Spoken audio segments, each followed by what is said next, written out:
friends, welcome to my channel. This is the best place for those who have interest in business and wealth creation. If today is your first time seeing me, hi, I'm Katrin, and if you're an old subscriber, thank you so much for visiting once again. Today we are going to look at how to start a business. The first thing you are supposed to know when you're starting a business is to examine yourself. So you have to make sure that you are ready to learn and also ready to always keep on updating yourself. Truth is, you think you know until you start learning, then you realize that I didn't know anything. The second thing you have to do when it comes to examining yourself is to make sure that you are prepared mentally, that business is not going to be smooth throughout. There might be challenges either from your customers or from your finance or from different angles of your business. So please put that in mind when you're starting a business. When you start a business with that in mind, all the challenges that will be coming your way, you definitely have prepared for them. The second thing is to have a business idea, and the business idea comes from the problem you want to solve. So it's either you've seen a problem in an already existing market that you are creating a better offer for, or you are creating a new product altogether, something that no one has ever seen before. While you are analyzing your idea, do not forget to check if that particular business idea can last for a long time. The next step is to have a budget. That is the estimated cost involved in your product development or your production cost. Another thing you have to put in your budget is advertisement. It's very important.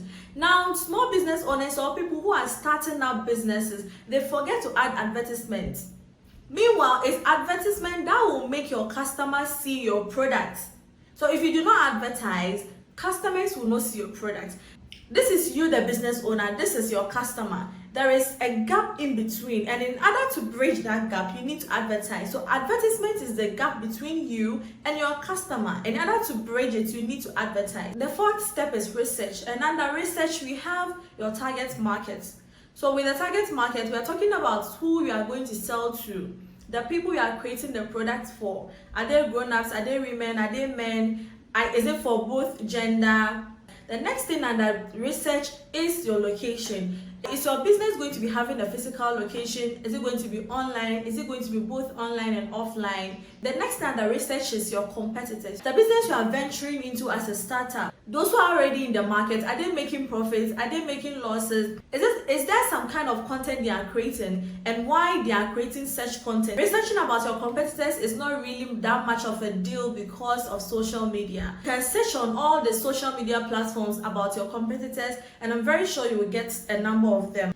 After researching, then it leads us to branding. Branding will look at your business name. Your business name should be something short and memorable. Well, someone will say, I have a very long name, what should I do? You can look for a very nice abbreviation or an acronym, just like KFC. After we've gotten our business name, the next thing to do is to do a name research to verify if your dream business name has not been taken by anyone else. You can check on social media to see if your name has not been taken, and also you can check the Registrar General's department. I'll put their website link here so that you can go and check if someone has not already registered a business with your dream name. So with the logo, it can either be your own face, as I'm using KFC again as an example, or it can be any good image that represents your brand. The next thing is for you to choose colors for your brand. Make sure that the colors you are going to choose is in accordance with your mission and your target markets. Let's say you are creating something for men and you use pink.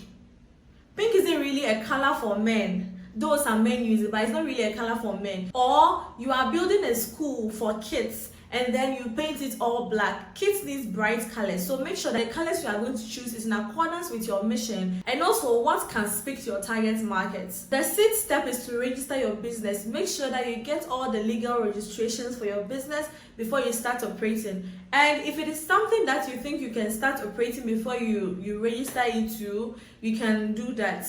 But it's advisable to register your business as soon as possible. The other step is your business plan, and the business plan contains your business goals, the processes in achieving those goals, and the time frame. Some of the things that can be found in a business plan is your mission, your vision, your financial projections, and the strategies you are going to be using in operating your business. A business plan is very, very important because it guides your decision as a business. The business plan will also help you when you decide to get an investor or you decide to get funded. No one will give their money to a business without a plan. The last step is sales.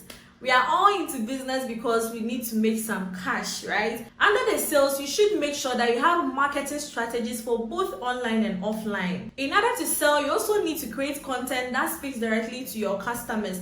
That is, use terms that your customers are familiar with. Use terms or words that they can easily relate to. People follow businesses for a reason, so make sure that your contents are giving them a reason to stay and to buy from you, and also to even refer you to others. The last thing on sales is to give your customers a good service. You can refer to my previous video on how to get customers. With that being said, remember, ideas do not come fully formed. Do not wait for the right time because there's nothing like right time, and do not wait for perfection because perfection doesn't come without series of actions. Thank you very, very